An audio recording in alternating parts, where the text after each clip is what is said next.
So in this video, we're going to talk about factoring polynomials with difference of two cubes.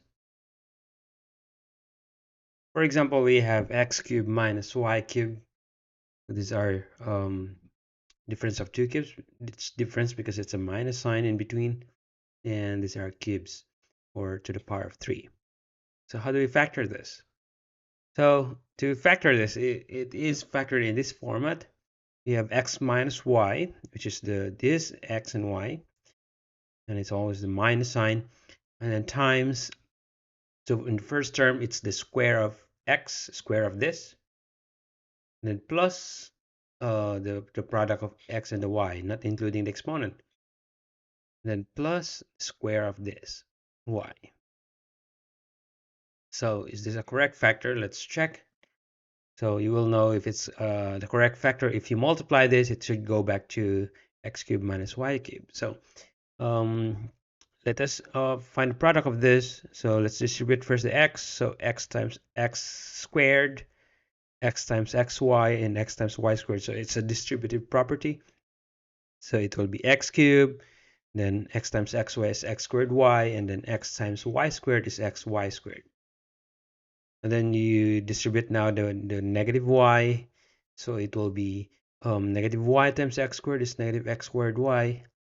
Negative y times xy is negative xy squared, and negative y times y squared is negative y cubed. Now observe that we can cancel this because it's the same. They are like terms and it's positive and negative, so it will be 0. Same as the x squared, y squared, and the minus xy squared. So what's left is the x cubed minus y cubed, which is this, which is the same as the given. So the point here is it is correct that the factor of the cube, difference of two cubes is in this format. And we're going to use that in some more examples. So for example, m cubed minus 27. So this is a difference of two cubes because 27 can be written as 3 cubed.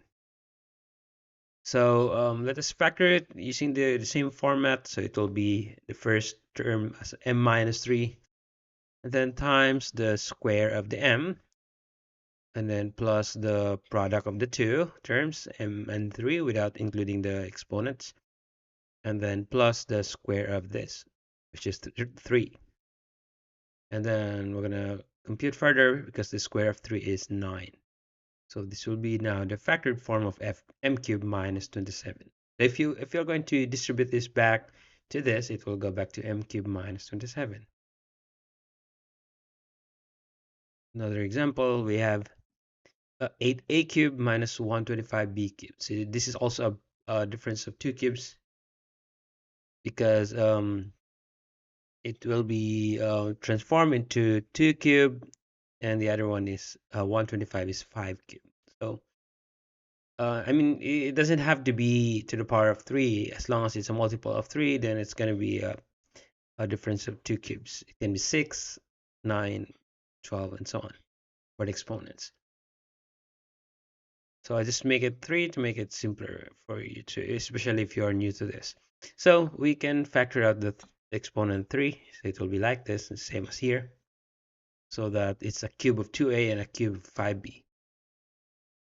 Then we are going to factor out using the format of factoring difference of two cubes. It will be 2a and minus 5b. And then the second factor will be the square of the first term, 2a, and then plus the product of the 2a times 5b, which is this, and then the square of the second term, which is 5b. And then we're going to simplify further. It will be, we'll just copy this, and then square of 2a is 4a squared, so 2a times 2a, by the way. And then 2 times 5 is 10, and then copy the a and b. And then the square of 5b, or 5b times 5b, is 25b squared. And that's a factor of these two cubes, difference of two cubes. And that's the last example. I hope you have learned something from this video, and please do subscribe to my channel.